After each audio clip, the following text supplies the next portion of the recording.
देखते हैं question number first का थर्ड पार्ट है ना। इसमें हमको जीरोज फाइंड करने हैं, रूट फाइंड करना है। तो सबसे पहले हम क्या करेंगे, सबसे पहले हम इसका और इसका मल्टीप्लाई करते हैं। तो क्या लिखा हुआ है, √2x², है ना, और -5 × √2, यही है। ध्यान से समझिएगा, मल्टीप्लाई में है तो ये हो जाएगा 5 इंटू 2 रूट है ना, तो 2 ये इस तरीके का है, 2 × 2, तो एक 2 बाहर आएगा और ये हो जाएगा x का स्क्वायर। मतलब मुझे कितना मिल गया, 10, 5 × 2 = 10, x का स्क्वायर। बात समझ में आ गई। मतलब हमको फैक्टर किसका करना है, 10 का। 10 का यदि मैं फैक्टर निकालता हूँ तो 2 × 5, मतलब पहला फैक्टर 1 × 10 मिला और दूसरा फैक्टर मुझे मिल गया जो है 2 × 5। यही दो फैक्टर मुझे इसमें मिल रहे हैं। आ गया समझ में। अब चलिए देखते हैं इन दोनों फैक्टर्स में कौन सा फैक्टर हमको यहाँ पे लगाना है। भाई पहला फैक्टर है 1 × 10, तो इसमें तो काफ़ी डिफरेंस आ रहा है, तो मेरा दूसरा फैक्टर लगेगा 2 × 5। इसी से हम इसको सॉल्व करेंगे। तो चलिए देखते हैं यहाँ पे क्या कर सकते हैं। यहाँ पे है आपका, यहाँ पे है √2x², ठीक है। इसके बाद फैक्टर आपने निकाला क्या, 2 और 5, तो इसको आप कर दो +2x और +5x, क्योंकि सारी वैल्यू पॉजिटिव है तो आपको माइनस का झमेला यहाँ ख़त्म है, तो डायरेक्ट दोनों पॉजिटिव वैल्यू ही आ जाएंगी। क्योंकि 5 में से 2 जोड़ूंगा, 2 में 5 जोड़ूंगा तो 7 आएगा। और यहाँ पे हो गया 5 √2 = क्या मिल गया, 0 मिल गया। बात समझ में आ गई। अब इसको सॉल्व करेंगे तो हम क्या करते हैं, अब 2 को कॉमन ले लेते हैं।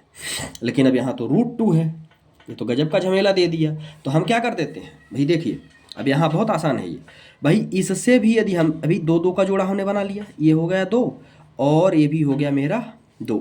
लेकिन यहाँ से अब रूट है, यदि मैं रूट को कॉमन लूँगा तो यहाँ भी मुझे रूट लेना पड़ेगा। यहाँ तो रूट दिख नहीं रहा है, तो कैसे लेंगे, देखिए √2 × √2 = क्या होता है, 2 होता है।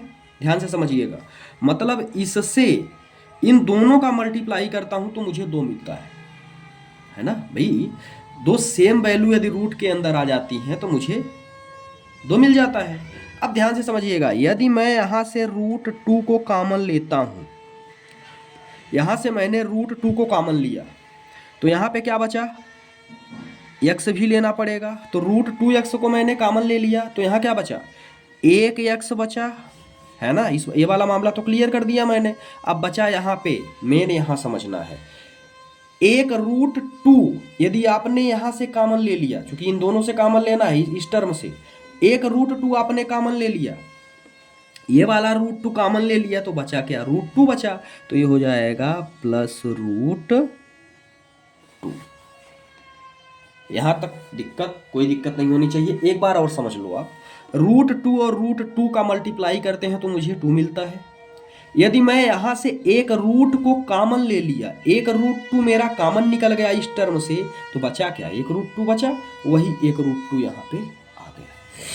आगे चलिए, यहाँ से यदि मैं 5 कॉमन ले लेता हूँ, क्या लेता हूँ, 5, इन दोनों टर्म से यदि मैं 5 कॉमन लेता हूँ तो यहाँ भी मुझे क्या मिल जाएगा, x + √2 = क्या मिल गया, 0 के बराबर मिल गया। ठीक है, ये मेरा 0 के बराबर मिल गया। अब चलिए देखते हैं क्या कर सकते हैं। अभी ये दोनों टर्म तो मेरी सेम है, क्या है, x + √2, तो ये मेरा हो गया x + √2, और दूसरी टर्म क्या है, √2x, तो ये हो गया √2x + 5।